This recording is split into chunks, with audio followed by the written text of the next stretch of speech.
بسم اللہ الرحمن الرحیم. مواصلات اسرار تخلیقی فورم کے تحت تحقیقی اور تحکیمی نشست ایک دفعہ پھر سے منعقد ہو رہی ہے.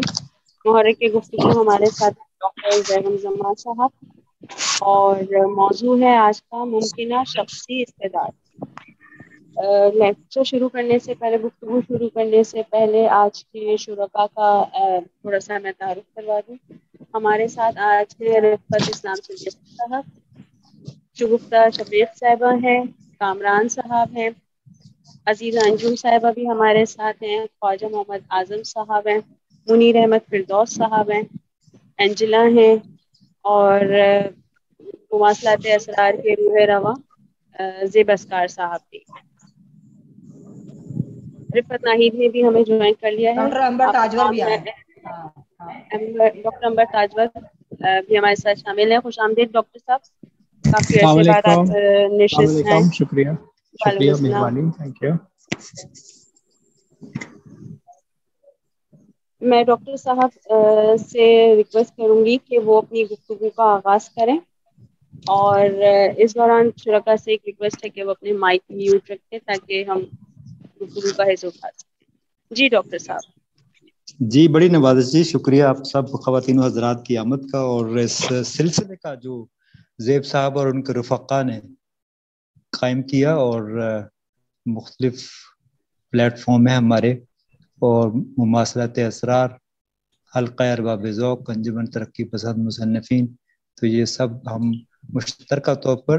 بغیر کسی مسابقت کے ہم ایک بڑی ہی مفاہمت سے یہ ایک سلسلہ ادب کا، کیونکہ اصل ہدف، اصل نصب العین ادب کی خدمت ہے. اور میں بہت زیادہ ممنون ہوں زیب اسکار صاحب اور ان کی پوری ٹیم کا، انجلا، ہمیش، ماریا، ماوش اور باقی تمام خواتین حضرات جو اس میں معاونت کرتے ہیں. اور چونکہ ریکارڈنگ بھی ہو رہی ہے تو ماریا ماوش کا بھی ہم مشکور ہیں کہ وہ اس کا اہتمام کرتی ہیں اور بہت ہی خوبصورتی سے اس کا اہتمام کرتی ہیں. تو یہ اس دعا اور اس تمنا کے ساتھ کہ یہ سلسلہ محبتوں کا، ادب پروری کا، ادب شناسی کا، اور آگے بڑھنے کی جو خاص طور پہ آج موضوع سے متعلق بھی ہے کہ ہم آگے بڑھنے کے لیے ہماری جو استعداد کیا ہے اور استطاعت کیا ہے. تو ابھی میں نے کہیں یہ لنک بھیجا تھا تو وہاں ایک خاتون نے ایک جملہ لکھا ہے کہ اتنی، یہ جو پورا اشتہار ہے آج کا اس پہ لکھا ہوا ہے اتنی ثقیل اردو، یا اللہ میں کیا کروں. تو اس میں کوئی چیز اب ثقیل تو نظر تو نہیں آتی، بہرحال کچھ کہنے کی بات ہے. تو جناب ہم آج کے موضوع کا آغاز کرتے ہیں کہ ممکنہ شخصی استعداد کیا ہے. اور استعداد پہ میں نے کبھی بات کی تھی کہ مجھے بہت پسند آیا تھا یہ لفظ کہ جو کوئی سلسلہ قدرتی طور پر وقوع پذیر ہو رہا ہوتا ہے تو وہ کڑیاں ایک دوسرے کے ساتھ مربوط ہوتی ہیں. ایک سٹیپ ہوتا ہے، پھر اس کے بعد دوسرا سٹیپ ہوتا ہے، پھر تیسرا، چوتھا، اس طرح لاتعداد سٹیپ ہوتے چلے جاتے ہیں. اور اس جیسے اس کی مثال دے دی تھی کہ چکن ہیچ جب ہوتا ہے، یعنی انڈے میں سے جب مرغی کا بچہ بن رہا ہوتا ہے تو اس کی ایمبریو میں سے، ایمبریولوجی کہتے ہیں، ہر ناٹ اونلی چکن، باقی بھی جانور، پرندے، انسان جب بچے پیٹ میں پرورش پا رہے ہوتے ہیں یا انڈوں میں ہوتے ہیں تو ان کی نشو و نما ایک ایک درجے سے ہو رہی ہوتی ہے، ایک یعنی اسٹیپ بائی اسٹیپ ہو رہی ہوتی ہے. تو ہر اسٹیپ اس کے اوپر دوسرا اسٹیپ ہے، اس کے بعد پھر تیسرا اسٹیپ، کوئی اسٹیپ مس نہیں ہوتا. اور اس اسٹیپ کو ہی عربی میں عدد کہتے ہیں. اور عدد اور اعداد کا لفظ نکلا ہی اس سے ہے کہ یہ کڑیاں جیسے 1 2 3 4 ہوتی چلی جاتی ہیں، تو عدد کا مطلب یہ ہے. اور استعداد کا مطلب یہ ہے کہ کتنے عددوں سے ایک خاص حیت ترکیب پائی ہے. اور اور کتنے اور ہو سکتے تھے، اور اسی سے مستعد بنا کہ وہ شخص جس کی ہر عددی یعنی ہر درجے کی ہر سٹیپ پہ اس کی نظر ہو اور بالکل چاقو چوبند ہو، تو اس کو کہتے ہیں مستعد. اور اسی سے تعداد کا لفظ بھی اسی سے نکلا ہے، اور تعدد کا بھی لفظ جسے فریکوینسی کہتے ہیں تعدد، اور متعدی بیماری جو ایک دوسرے سے لگتی ہے، وہ تمام الفاظ اسی سے بنتے ہیں. اینی وے تو ایسے ہی ایک بات آ گئی تھی ایک ڈکشنری کی. تو آج ہم بات کر رہے ہیں کہ کسی شخص میں استعداد کیا ہوتی ہے، اور کیا وہ اپنی استعداد کے مطابق اپنی عمر کے جب آخری حصے تک پہنچتے ہیں تو کیا وہ اپنی استعداد یعنی جتنا ان کے اندر گنجائش ہوتی ہے کام کرنے کی، چیزوں کو سمجھنے کی، آگے بڑھنے کی اور ترقی کرنے کی اور علم حاصل کرنے کی اور ذرائع حاصل کرنے کی اور قوت اور طاقت حاصل کرنے کی اور اخلاقیات حاصل کرنے کی اور روحانیت حاصل کرنے کی، اور اس کے علاوہ کائنات کے رموز کو سمجھنے کی. تو یہ ساری استعداد اس نے اپنی زندگی میں اس استعداد کا جو اس کے اندر موجود تھی مخفی طور پر، تو اس لیے اس میں سے کتنے فیصد کو اس نے استعمال کیا اور کتنے فیصد سے وہ آگے بڑھ کر اس کو استعمال کر سکتا تھا یا کر سکتی تھی لیکن اس نے نہیں کیا. تو یہ ایک بہت ہی چشم کشا حقائق ملتے ہیں کہ استعداد انسان میں بہت زیادہ ہے، اور اس کا استعمال اور اس کو ایکچولائز کرنا وہ اتنا نہیں ہے جتنا کہ اس کو کرنا چاہیے تھا. تو وہ شخصی گنجائش جو کہ ایک انسان میں جینیاتی طور پر، قدرتی طور پر، نسبی خاندانی طور پر اور بذریعہ تعلیم، تربیت، مشق، ماحول اور صحبتوں سے حاصل کر سکے تاکہ وہ اپنے تئیں وہ مہارتیں، کاریگریاں، فنکاریاں اور قابلیتیں پالے جس سے وہ مسرور و مطمئن زندگی بسر کر سکے، اور اس کو سینس آف فلفلمنٹ کا احساس ہو کہ میں نے اپنی زندگی میں جو مجھے عطا ہوئی تھی ایک تحفے کے طور پر، اس کو میں نے کہاں اور کیسے اور کس خوبصورتی سے اور کس کامرانی اور کامیابی اور شادمانی سے میں نے اس کو بسر کیا، یا اس کے مقابلے میں میں نے اس کو کیسے ناکامیوں سے یا رکاوٹوں سے یا درد شماریوں سے یا ڈپریشن سے یا بیماریوں سے یا مصائب سے یا کٹھن صورتحال سے یا محنتوں تو ٹھیک ہیں لیکن جو جس کو ہم کہتے ہیں فٹیگ، وہ ایسی چیزیں جو کہ محنتیں تو نہیں تھیں لیکن سر پہ پڑ گئیں اور کرنی پڑ رہی ہیں. تو یہ ساری چیزوں کو دیکھیں گے کہ کس طرح ہم اپنی زندگی کو جو ہمارے اندر پوٹینشیل ہے یا پوٹینشیلٹی ہے اس کو ہم اپنے وقت کے ساتھ ساتھ اپنی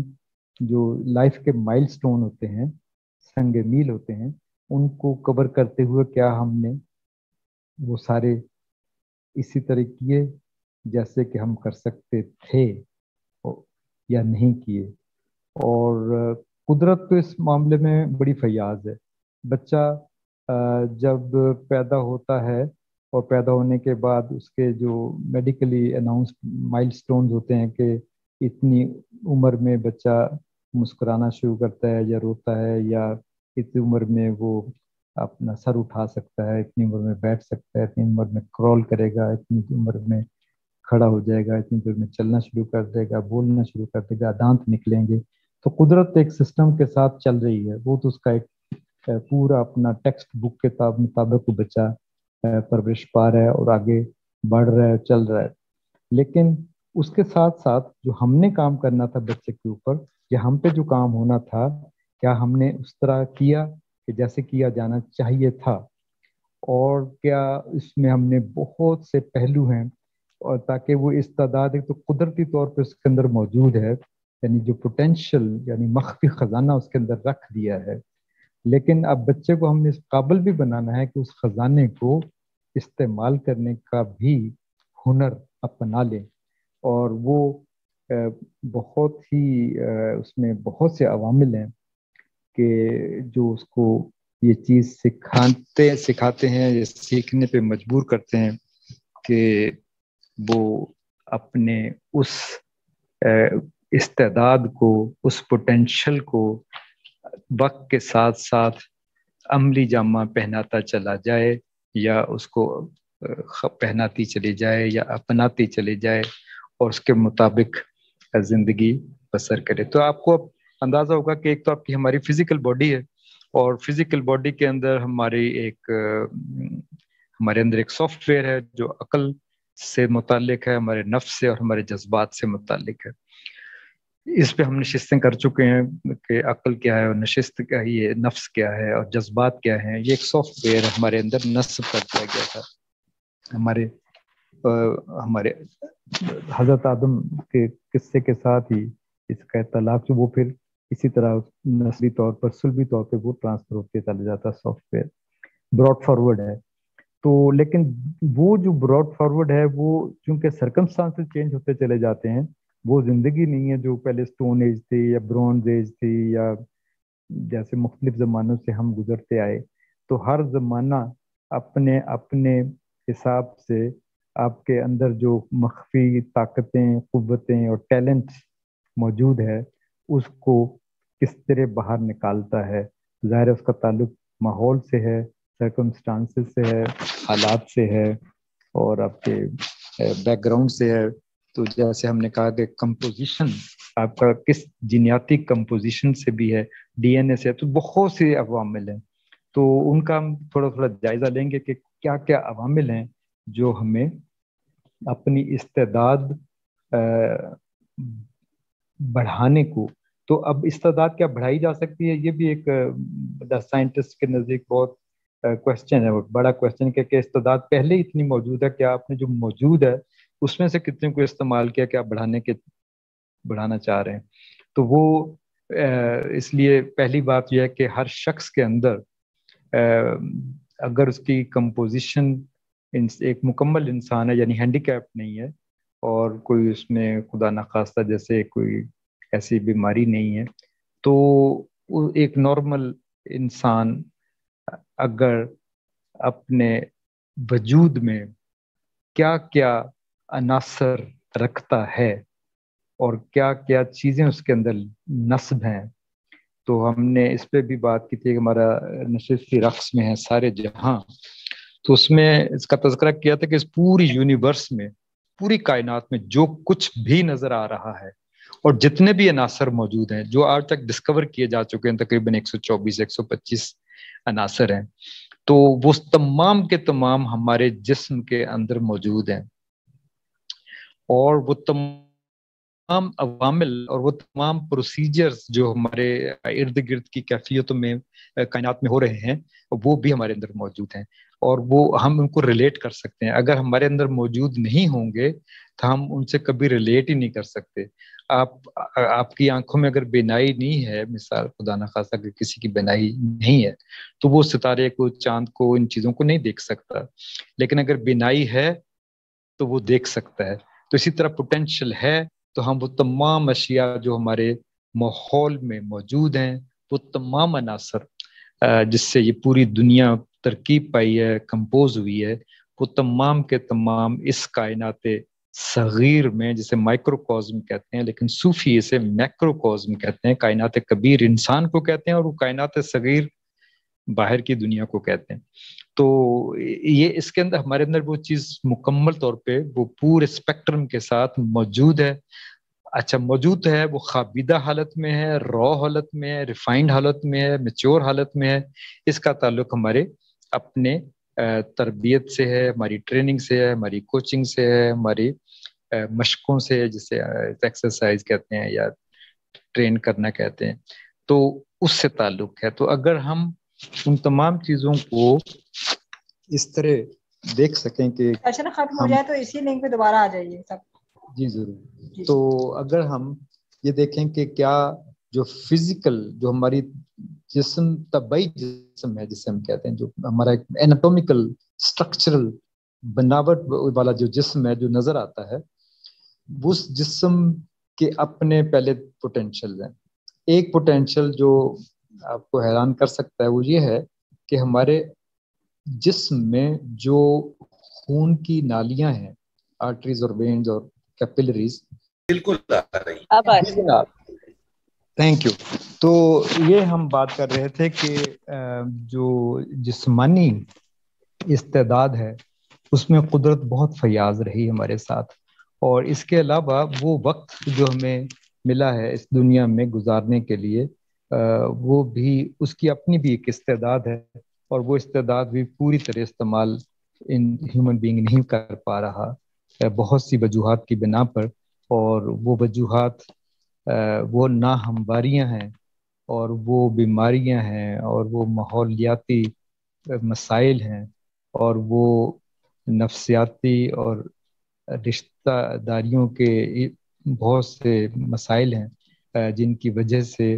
ہم ایک بہت سخت ذہنی تناؤ کا شکار رہتے ہیں. اور ہر دنیا کے تمام ممالک میں اپنے اپنے مسائل ہیں، اپنے اپنے کہیں موسم کے مسائل ہیں، کہیں سیلاب اور زلزلوں کے مسائل ہیں، کہیں مختلف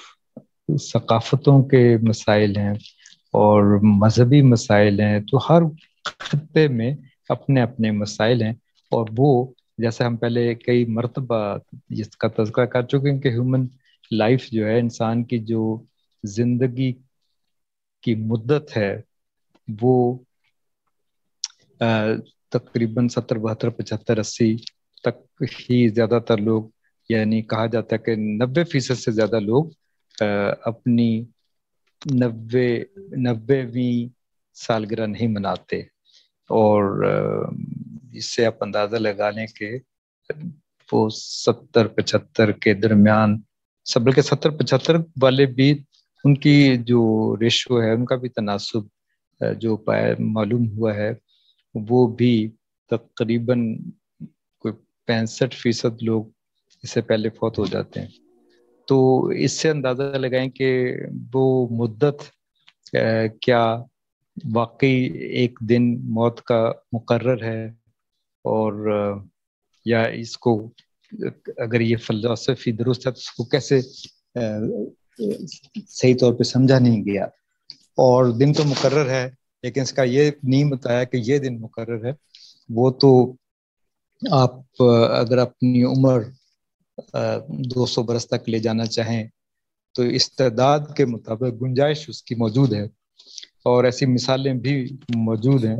کہ جیسے حضرت نوح علیہ السلام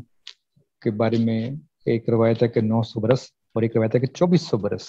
ان کی زندگی تھی. تو یہ اس کا مطلب ہے کہ یہ موجود ہے. اور وہ ایک قرآن پاک میں آیت بھی ہے کہ اگر تم 1000 برس بھی جی لو تو واپس آنا تم نے ادھر ہی ہے، یعنی پھر بھی موت ہے. تو کہنے کا مطلب کہ 1000 برس کا ایک اشارہ تو موجود ہے کہ 1000 برس جی سکتے ہیں. تو اس کا مطلب ہے کہ وہ استعداد جو ہمیں مدت کے حوالے سے میسر تھی یا ہونی چاہیے یا ہم میں موجود ہے لیکن ہم استعمال نہیں کر پا رہے، اور بہت سی وجوہات یعنی بوجوہ ہم اس کی بہت جلد اپنی زندگیوں سے ہاتھ دھو بیٹھتے ہیں. اور ہم نے یہ کنڈیشنڈ مائنڈ جسے کہتے ہیں کہ اپنے ذہن کو اس طرح تیار کر رکھا ہے، نسل در نسل ہمارے ذہن تیار ہو چکے ہیں کہ 70 80 سال میں انسان بوڑھا ہو جاتا ہے، اس کے دانت چلے جاتے ہیں، بال اتر جاتے ہیں، اور مزمحل ہو جاتے ہیں قوا، اور سب کچھ یہ جیسے کہ غالب نے بھی فرمایا اور سب لوگوں نے. تو یہ کنڈیشن مائنڈ ہے کہ واقعی آپ کی عمر 60 70 سال ہوئی تو جناب آپ کو وائف ہی کہہ دیتی ہے کہ دیکھیں بچے جوان ہو گئے ہیں، کچھ تو خیال کریں کیا کر رہے ہیں. انہوں نے کہا جی مشتاق یوسفی کہتا ہے جی جوان بچے ہو رہی ہیں تانا مجھے تم دے رہی تو ان کو سمجھاؤ. تو یہ بھی ایک بات ہے کہ یہ ہم نے یہ ساری باتیں ہمارے جی یہ مائنڈ کی کنڈیشن ہے کہ آپ نے یہ تصور کر لیا ہے ہم سب نے نسل در نسل. یہ آج کی بات نہیں ہے, یہ نسلوں سے چلتی آ رہی, لیکن ہمارے یہ جینز میں جینیاتی طور پر راسخ ہے یہ امر کہ ہم 50 سال کے بعد 60 سال کے بعد ہم پہ بڑھاپا آ جاتا ہے. اور چونکہ کنڈیشن پہلے ہے اور آپ کا ذہن تیار ہے اور وہ آ بھی جاتا ہے. کیوں کہ وہ ماحول ذہن میں تیار ہے کہ 50 سال ہوں گے 60 سال ہوں گے تو آپ جناب بوڑھے ہو جائیں گے, خواتین کو مینوپاز ہو جائے گا اور یہ ہو جائے گا وہ ہو جائے گا. تو یہ آپ اس کے آگے آپ کی کہانی جو ہے وہ بونس ہے, باقی جو جینا تھا آپ نے جی لیا. تو یہ انتہائی غلط رویہ ہے, اس کی کوئی گنجائش نہیں ہے. ایسا سوچنا یا ایسی اپنی زندگی کو اس طرز پر رکھنا, اور یہ چونکہ ہم نے ایک سفر طے کیا ہے جس کو ہم تھوڑا کسی طریقے سے ارتقا بھی کہہ لیتے ہیں, تو 500 یا 5000 یا 50,000 برس یا 5 لاکھ برس, تو ہیومن لائف یہ سوچتی چلی آئی اور ہم نے ان کو آج جہاں پہنچے تو ہم نے یہ دیکھ لیا کہ ہماری زندگیاں کی جو مدت استعداد ہے وہ اتنی ہے, اور حالانکہ ایسا بالکل بھی نہیں ہے. اور جو ہی ہم اب ذہن کو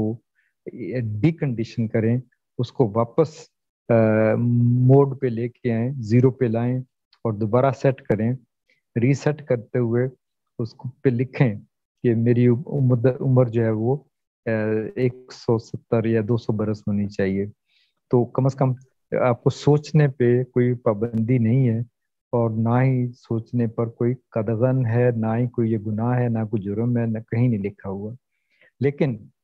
پھر انسان پوچھتا ہے کہ جی ہم نے جو پہلے 50-60 سال ملے تھے وہاں کون سے تیر مار لیے جو اب ہم اتنا طویل عرصہ رہ کے کیا کریں گے اس دنیا میں. یہ بھی لوگ کہتے ہیں, کچھ مجھے بھی کچھ دوستوں نے کہا کہ اتنی طویل مدت کو ہم لے کے کیا کریں گے.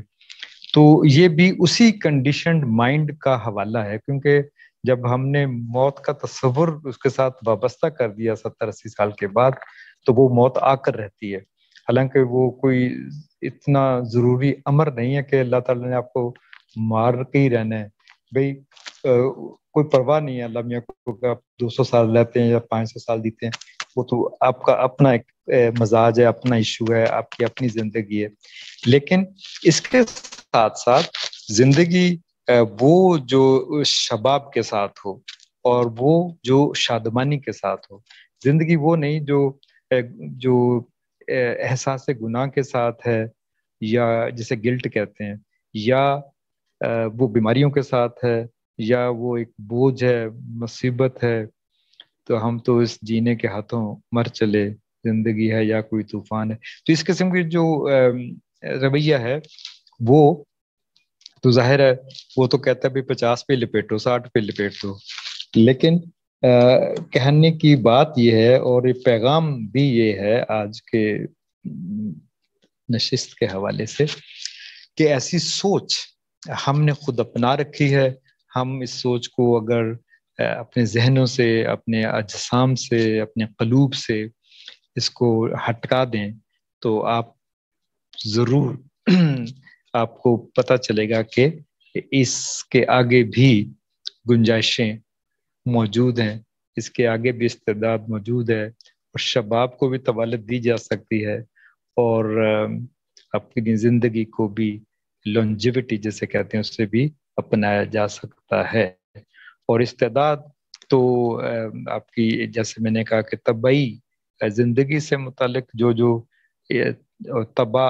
اور طبائع اور طبیعت جسے ہم کہتے ہیں, تو ان سب کا تعلق اسی استعداد سے ہے. اور اگر ہم بہترین خوراک کا انتخاب کر سکیں, بہترین رہائش کا, بہترین ماحول کا, بہترین جو رشتے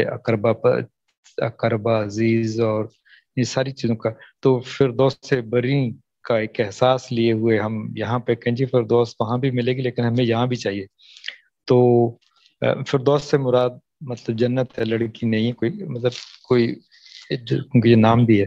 تو یہ سلسلہ ہے کہ اگر ہم اس کو طویل کرنے کے لیے وہ مشقیں کریں, یہ ہے میڈیٹیشن اور یہ ہے مراقبہ.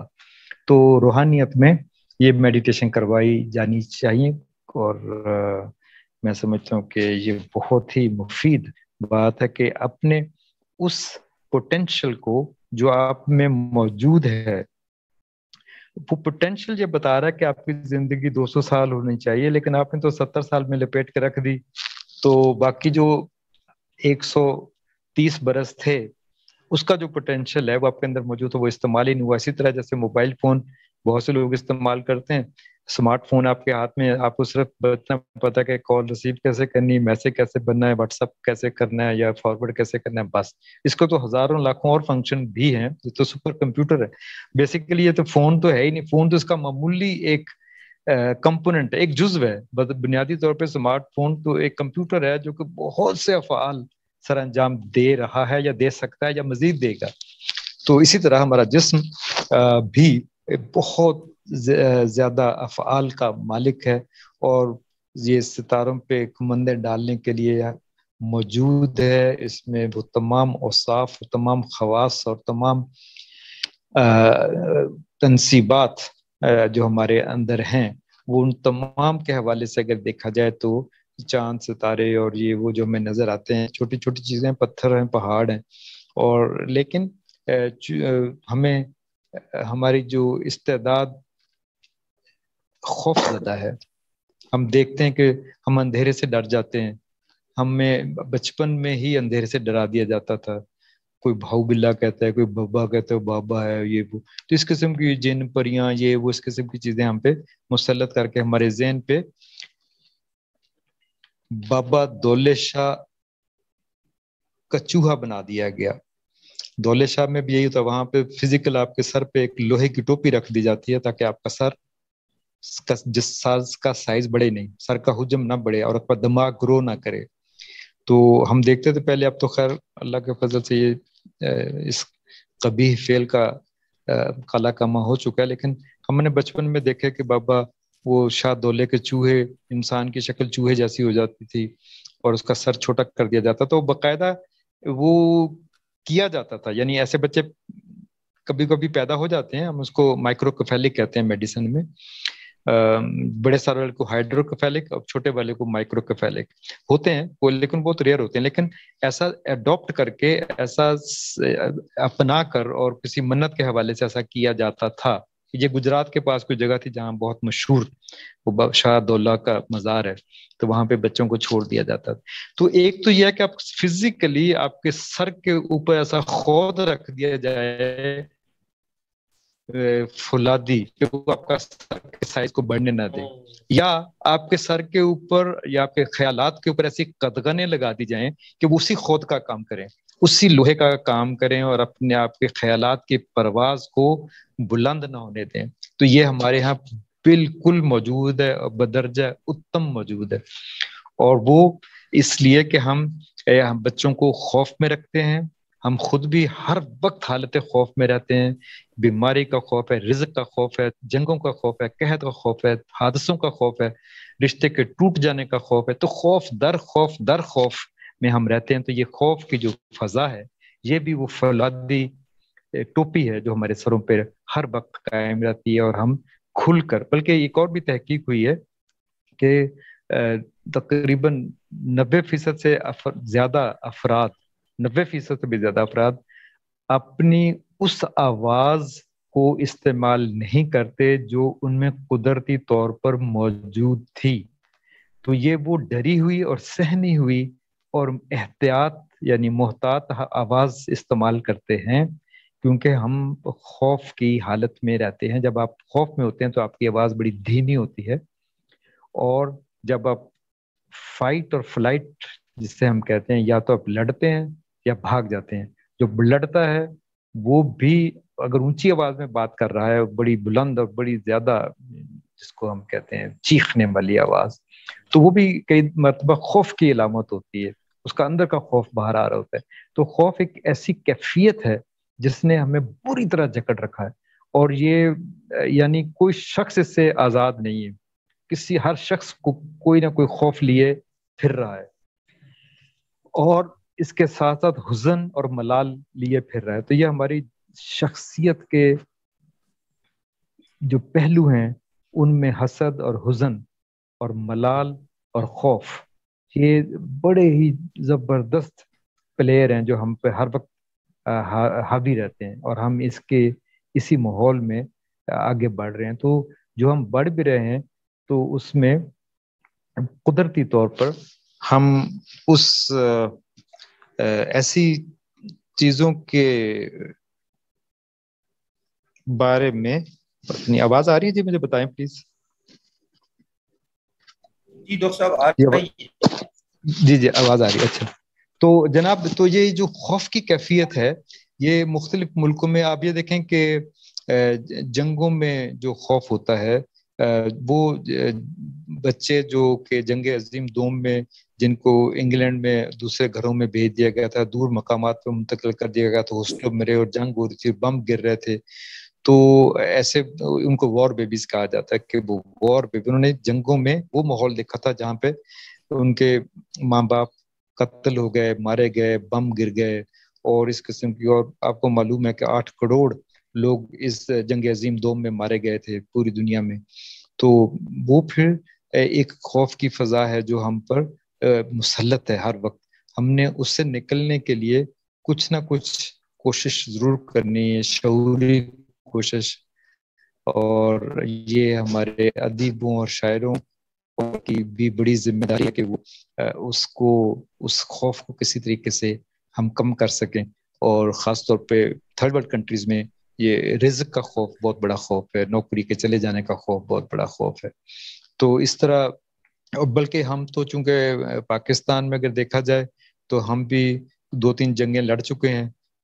اور چوتھی جنگ کبھی بھی ہو سکتی ہے. یہ ہم اسی خوف میں یہ بھی رہتے ہیں. تو ہم اس لیے بناتے ہیں،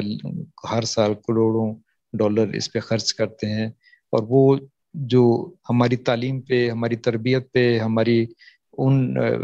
مہارتوں پہ اور فنکاریوں پہ خرچ ہونا چاہیے، وہ ایک خوف کی وجہ سے ایسی جگہ پہ خرچ ہو رہا ہے جس کی کوئی واپسی نہیں ہے، جو گوئنگ ٹو دا ڈرین. تو وہ بس اسی طرح چل رہا ہے. لیکن اس کیفیت سے بچنے کے لیے، کیونکہ ہم نے دیکھا کہ یورپ بھی ان مراحل سے گزرا تھا، وہاں بھی بہت جنگیں ہوئیں اور ان جنگوں میں بہت لوگ مارے گئے، انہوں نے بھی خوف کی کیفیتیں دیکھی. تو اس سے کیا ہوا کہ ان کی استعداد میں بہت شدید کمی ہوئی. ظاہر ہے جب ہنگامی حالات ہوتے ہیں تو آپ کی استعداد میں جو ایک ہنگامی استعداد میں تو ہو سکتا ہے اضافہ ہو سکتا ہو، لیکن جو بنیادی قدرتی استعداد ہیں آپ کی، اس میں بڑی شدید کمی ہو جاتی ہے. اور وہ کمی آپ کی پروڈکشن کو، ملک کی مجموعی معاشی صورتحال کو اور معاشرتی صورتحال کو بہت ہی پست درجے پہ لے آتی ہے. اس وجہ سے ہمیں یہ دیکھنا ہے کہ کس طرح ہم اپنی اس استعداد کو بڑھانے کے لیے کہ کیا کر سکتے ہیں. تو اس کے علاوہ جو علم کے ذریعے اور تعلیم کے ذریعے ہمیں چیزیں حاصل ہوتی ہیں، خاص طور پہ معلومات ہیں، سائنسی اسباق ہیں، سائنسی علم ہے، اس کو حاصل کرنے سے آپ کی استعداد میں لازمی اضافہ ہوتا ہے اور دنیا کی سمجھ آنا شروع ہو جاتی ہے کہ کیسے کام ہوتے ہیں، موسم کیسے بنتے ہیں، بارش کیسے ہوتی ہے، بادل کیسے اٹھتے ہیں، بھاپ کیسے بنتی ہے. تو یہ سارے سوال، ہزاروں لاکھوں قسم کے سوال روزانہ کی بنیاد پہ ہمارے مشاہدوں سے گزرتے ہیں. لیکن اگر ہمیں سمجھ آ جائے ان چیزوں کی کہ کیسے یہ کام ہوتا ہے، کس طرح یہ وقوع پذیر ہو رہا ہے اور کس طرح، تو اس میں ہماری سوچ کی استعداد میں اضافہ ہوتا ہے اور ہم زیادہ چیزوں کے بارے میں سوچتے ہیں. پھر ہمیں ان سب چیزوں کا تعلق اشتیاق سے ہے اور آپ کے شوق سے بھی ہے. اگر پیشن نہیں ہوگا، اور پیشن کو بڑھانے کے لیے بھی والدین کی اور اساتذہ کی بڑی بھاری ذمہ داری ہے کہ بچے میں وہ شوق بھی پیدا کریں، ورنہ بچے کو ہم مجموعی طور پہ دیکھتے ہیں کہ ہمارے ملکوں میں میتھ یعنی حساب کے لحاظ سے ہم کافی کمزور ہوتے ہیں. زبانیں سیکھنے کے بارے میں کمزور ہیں، اور دوسرے جو سائنسی علوم ہیں ان کے بارے میں سوچنے کے بارے میں ہم اپنی سوچ نہیں رکھ سکتے. ہم زیادہ سے زیادہ یہ کریں گے جو سوچ ہمیں بتائی گئی ہے ہم اس کو اپنا لیں. اور چلیں یہ بھی کسی حد تک درست ہے، کیونکہ وہ لوگ جن کے پاس یہ وسائل ہیں کہ وہ سائنس کی ایک بہت بڑی بڑی لیبارٹریز قائم کر سکیں اور وہاں نتائج اخذ کر کے نئی تھیوریز اور نئے لاز مرتب کر کے تو انسانوں تک پہنچائیں، نسل انسانی تک، تو ہم ان کے دسترخوان سے ریزے چن سکتے ہیں. چلیں یہ بھی ایک کسی حد تک بات قابل برداشت ہو سکتی ہے، لیکن ایک اپنی جو سوچ ہوتی ہے جسے انڈیجنس سوچ کہتے ہیں، تو وہ سوچ جو وائلڈ سوچ بھی ہے اس کو بڑھانے کے لیے کہ کیا ہم خود بھی کوئی چیز ایجاد کر سکتے ہیں، کیا ہم خود بھی کوئی چیز نیا زاویہ سوچ سکتے ہیں، کیا ہم خود بھی کوئی نئی چیز، نئی ایکویشن، نیا میتھ، نئی کیمسٹری، کوئی چیز نئی لا سکتے ہیں یا نہیں. تو مجموعی طور پر بہت ہی کم دیکھا ہے، اس کا مظاہرہ نہیں ہوا کہ تھرڈ ورلڈ کنٹریز سے، پسماندہ ممالک سے کچھ لوگوں نے اگر ایسا کیا ہو. تو ہمارے ہاں مثال ہے ایک عبدالسلام، جس کو ویسٹ بہت پذیرائی دیتا ہے کہ اس بندے نے بہت کام کیا تھا، لیکن ہم نے اس کو مذہب کی نظر کر دیا اور اس پہ پابندیاں لگا دیں اور یہ کر دیا وہ کر دیا. تو یہ بھی ایک انسان کے پست ہونے کی دلیل ہے کہ آپ کو مذہب کی بنیاد پہ اگر اس قسم کی آپ تقسیم کریں یا اس کو ڈسکریمنیشن کریں، تو یہ اس کی اخلاقیات میں تو اجازت نہیں ہے کہ کسی کو ڈسکریمنیٹ کیا جائے. اور اسی طرح بہت سی ہمارے ہاں ہزاروں مثالیں ملتی ہیں، اور یہ چیزیں ہمیں آگے کی بجائے، ہماری استعداد کو بڑھانے کی بجائے کم کرتی ہیں، اور ہمیں ان چیزوں سے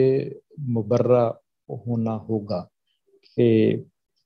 ہر شخص کا اپنا عقیدہ ہے، اپنی سوچ ہے، اور جو اس کو اچھا لگتا ہے وہ کرے. اگر وہ اس کو کوئی چیز بہتر لگے گا تو اپنا لے گا. ہمیں کسی کے اوپر کوئی چیز مسلط کرنے کی ضرورت نہیں ہونی چاہیے کہ ہم دوسروں پہ اپنے خیالات مسلط کریں. خیالات ایک رو کی صورت میں چلتے ہیں، اور اگر کسی کے خیالات خوبصورت ہیں، ترقی یافتہ ہیں، روشن ہیں اور ثمر آور ہیں، تو دوسرے لوگ ویسے ہی اس کو کوشش کر کے اپناتے ہیں کہ کم از کم اس کی منزل تو نظر آتی ہے. لیکن اگر ایسا نہیں ہے تو ظاہر ہے ہم اپنا سفر کاٹ رہے ہیں کولو کے بیل کی طرح، کہ سمجھ رہے ہیں کہ ہم منظر کی طرف رواں دوائیں، لیکن ہم ایک ہی نقطے کے گرد گھوم رہے اور سفر نہیں کٹ رہا، تو اور منزل قریب نہیں آ رہی. تو اس طرح استعداد آپ کی وقت کے ساتھ ساتھ کمپرومائز ہوتی چلی جا رہی. تو پھر چونکہ آپ کو بنے بنائے کتابیں آ جاتی ہیں، بنے بنائے فارمولے آ گئے، محنت کسی نے کی، کام کسی نے کیا، ہم تو اس کا کبھی شکریہ بھی ادا نہیں کرتے. میں نے تو کبھی نہیں دیکھا کہ کسی نے کوئی فزکس یا کیمسٹری پڑھی ہو اور ردرفورڈ کا شکریہ ادا کیا ہو بھی تمہاری وجہ سے کم از کم ایٹم کا اسٹرکچر ہماری سمجھ میں آئے. تو ہم نے یہ بھی اخلاقی طور پہ یہ جذبہ بھی نہیں ہے کہ ہم نے کسی کے جو کشید کیا ہوا علم ہے اس کی پذیرائی بذریعہ شکر ادا کر سکیں. تو یہ بھی ایک پستی کی دلیل ہے. اخلاقیات میں یہ ہے کہ آپ نے کسی سے کوئی چیز حاصل کی ہے، وہ کوئی رقم ہے، وہ کوئی پراپرٹی ہے، وہ کوئی بھی چیز ہے، یا وہ کوئی خیالات ہیں، یا وہ کوئی علم ہے، اور یا بھی کوئی ایجاد ہے، تو ہم اس کا شکریہ ادا کرتے ہیں کہ بھی دیکھو بلب جلایا تو کس نے ایجاد کیا ہوگا، تو کتنا بڑا آدمی ہوگا جس نے یہ ہمارا گھر کمکمس روشن کر دیا. پنکھے لگے ہوئے ہیں، اے سی چل رہے ہیں، فریج لگی ہوئی ہے، ٹی وی چل رہا ہے، یہ سارے موبائل فون بھی اور زوم پہ بھی کام کر رہے ہیں. تو ہمیں یہ ایک چوروں والا سلسلہ ہے کہ ہم لوگوں کی جو چیزیں ٹھیک ہے ہم نے خریدا ہے، تو اس میں کوئی ڈاؤٹ نہیں ہے، ظاہر ہم نے موبائل فون خریدا, ٹی وی خریدا, ساری چیزیں خریدی ہوئی ہیں بالکل, لیکن اس کے ساتھ ساتھ ایک بہت بڑی اخلاقی ذمہ داری کہ جس نے یہ بنایا ہے اور جس نے یہ سہولت ہم پہنچائی ہے, ہم تک پہنچائی, وہ بھی کوئی اس کا بھی کوئی ہم پہ فرض ہے کہ اس کا بھی شکریہ ادا کریں, اس کے لیے بھی کہ ہم نے کتنی زبردست چیز استعمال کر رہے ہیں. تو یہ ہے استعداد کہ اگر اس میں اضافہ کرنا ہو تو ہمیں اپنے بہت سی چیزوں کو سیٹ کرنا پڑے گا دوبارہ, جیسے ریسیٹ کرنا, زیرو پہ لا کے دوبارہ سیٹ کرنا ہوگا کہ ہم دیکھیں کہ کس طرح ہم اپنے جسمانی طور پر اور ذہنی طور پر اور قلبی طور پر, روحانی طور پر کس طرح اپنے آپ کو مزید آگے لے جا کر اور کیسے کیسے کام کر سکتے ہیں. دیکھیں جیسے ہم نے کئی مرتبہ ذکر کیا لیونارڈو ڈاونچی, تو ڈاونچی اور ایسے ہر دور میں کوئی نہ کوئی افراد گزرے ہیں, کبھی پائتھاگورس تھا اور کبھی آرکیمیڈس تھا اور کبھی ارسطوٹل تھا اور سوکریٹیز تھا اور پلیٹو تھا, اور یہ سب لوگ بڑے لوگ تھے. ہمارے ہاں بھی جابر بن حیان بھی تھا, اور سیکنڈ جسے معلم ثانی دنیا مانتی ہے فارابی, سیکنڈ ٹیچر کہا جاتا ہے ارسطوٹل کے بعد, دنیا مانتی اس چیز کو. تو ایسے لوگ ہمارے پاس یہاں بھی تھے, اور انہوں نے بھی اپنی استطاعت کے مطابق اپنی استعداد کو استعمال کیا. تو ہمارے ہاں ہم اپنی استطاعت کے مطابق ہی اپنی استعداد کو استعمال کرتے ہیں. تو استطاعت چونکہ کمزور ہے اور پست ہے, تو استعداد بھی اتنی ہی نکلتی ہے ہمارے جسموں میں سے, ہمارے ذہنوں میں سے, ہمارے قلب میں سے, جتنی کہ کوشش کی جاتی ہے, جتنی استطاعت کی جاتی ہے. تو اس کا تعلق اسی بات سے ہے کہ ہم اپنے اس پوٹینشل کو اور ان خزانوں کو, ہم مخزن ہیں ہمارے اندر یعنی ایسے بے نظیر اور بے شمار خزانے اور ایسے خیالات انسان کیا سے کیا سوچ سکتا ہے. اور یہی حضرت امام علی کا قول بھی دہرانا کو دل کرتا ہے کہ جو ممکن التصور ہے وہ ممکن الوجود ہے. تو جو آپ تصور کر سکتے ہیں اس کو وجود میں بھی لا سکتے ہیں. تو اس طرح یہ, اور تصور کی تو حد نہیں کہ آپ ذہنی طور پر کیا کیا چیزیں بنا سکتے ہیں, لیکن اس کے لیے پھر جب اس منزل, اس مشق سے گزرنا پڑتا ہے, محنت شاقہ سے گزرنا پڑتا ہے, اس سے ہم گھبراتے ہیں اور کنی کتراتے ہیں اور اس میں ہم سست ہیں. اور ہمارے ہاں جو جن چیزوں سے احتراز کرنے کی ہمیں کا سبق دیا گیا کہ ان میں سے ایک تو جہالت ہے کہ جہالت سے ہر صورت میں احتراز کریں, اور بھی بہت سی چیزیں, اس میں ایک کسل مندی بھی ہے, اور یعنی سستی اور کام نہ کرنے کو دل کرنا اور محنت سے جی چرانا اور کتابیں نہ پڑھنے کو دل کرنا, اور بہت سا وقت ہمارا ضائع ہو جاتا ہے. اور بہت لوگوں نے بڑی بڑی چیزیں لکھی. اب جس بندے نے کتاب لکھ دی ہے وہ کتاب تو اس نے لکھ دی, ہم نے پڑھ لی, ہمیں پڑھ کے ہو سکتا ہے کہ ہم نے اس کی کتاب سے براہ راست ہمیں کچھ نہیں ملا, ہم نے کچھ چیز, لیکن کچھ ایسے ذہن کے دریچے کھل گئے, کچھ ایسی چیزیں, ایسے دروازے واہ ہو گئے کہ ہم نے سوچ کے نئے ایوینیوز بنا لیا, اور ہم نے کہیں سے, حالانکہ اس میں سے براہ راست ہم نے کچھ نہیں لیا اس کتاب سے, لیکن اس کتاب پڑھنے سے برکت اور فائدہ میں سے یہ حاصل ہوا کہ ہم نے اس میں سے, ہمیں ایسے ایسے راستے مل گئے جہاں پہ ہم اپنی ایجادات کر سکتے تھے, اپنی منزلیں بنا سکتے ہیں, اپنی ایسی چیزیں جو کہ انسانیت کے لیے فائدہ مند ہوں, آنے والے انسانوں کے لیے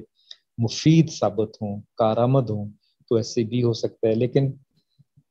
یہ بھی ہم میں ایک بہت کم تناسب ہے ہمارے معاشرے میں لوگوں کا جو کتابیں پڑھتے ہیں. تو یہ کہا جاتا ہے کہ آپ کو کم از کم ہر مہینے, کچھ ملکوں میں تو کہتے ہیں کہ 10 کتابیں تو ضرور پڑھنی چاہیے ہر مہینے. تو اس طرح آپ کی زندگی ایک سال میں اگر 12 مہینے تو 120 کتابیں آپ کی سال کی, چلو 120 کو چھوڑیں, 100 کتابیں ایک سال میں, کتاب سے نہیں کتابیں پڑھیں. اور پڑھنے سے کیا ہوگا کہ جیسے میں نے عرض کی کہ ضروری نہیں کہ اس کتاب کے مندرجات آپ کو براہ راست یاد ہو جائیں یا اس کا فائدہ ہو یا آپ اس کا استعمال کریں، لیکن وہ جب کتاب پڑھیں گے تو آپ کے ذہن میں ایک زرخیزی کی لہر آئے گی، ذہن زرخیز ہونا شروع ہو جائے گا، اس کی ذہن کی اپنی فصلیں پکنی شروع ہو جائیں گی، اس کے اپنے خیالات آنا شروع ہو جائیں گے، اپنی نئی نئی چیزیں، نئے مشاہدات، نئے تصورات وجود میں آنا شروع ہو جائیں گے۔ تو اس وجہ سے یہ کھیتی جیسے کرتے ہیں، جیسے ہم گوڈی نلائی کرتے ہیں، کھیتی زمین کو نرم کرتے ہیں ہل کے ذریعے، پہلے تو ہاتھوں سے کرتے رمبے سے، ابھی ہل کے ذریعے، ٹریکٹر کے ذریعے، تو زمین نرم ہوتی ہے،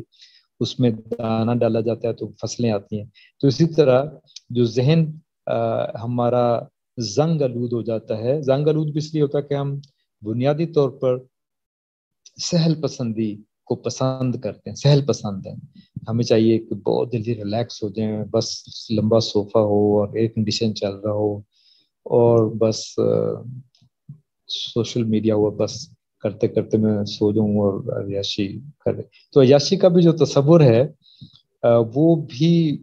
بہت عجیب سا ہے کہ عیاشی کہتے کس کو ہیں، تو اس کے لیے ہم الگ ایک نشست رکھ سکتے ہیں کہ عیاشی کو کس طرح ڈیفائن کیا جا سکتا ہے، اور عیاشی یعنی اور بدماشی کہاں لائن ملتی ہے ان کی۔ تو یہ چیزیں، لیکن وہ عیش جو کہ ایک مثبت عیش ہوتا ہے، اس کو تو اپنایا جا سکتا ہے، اس کو تو اسی کو حاصل کرنے کے لیے تو ساری زندگی بندہ جتن کرتا ہے اور دوڑتا ہے اور ریٹ ریس میں ہوتا ہے کہ وہ عیش حاصل ہو جائے، وہ آرام حاصل ہو جائے اور وہ سہل حاصل ہو جائے جس کے لیے ہم سب متمنی ہیں۔ تو اسی طرح وہ استعداد ہماری ایسا کرنے سے بھی کم ہوتی ہے۔ اور یہ بھی ہے کہ بہت دفعہ دیکھا گیا کہ مشکل حالات جب آ جائیں اور کوئی ہنگامی صورتحال پیدا ہو جائے اور کوئی ایمرجنسی آ جائے تو استعداد کے کچھ حصوں میں بے تحاشا اضافہ ہو جاتا ہے، بہت زبردست ذہن کام کرنے لگ جاتا ہے، اور وہ کام ختم ہونے والا ہے ڈاکٹر صاحب، آپ سب لوگ جی اس لنک پہ دوبارہ جائیں۔ جی تو وہ استعداد بھی ایک ہے جو مختلف حادثوں کی صورت میں، ہنگامی حالت میں، جنگ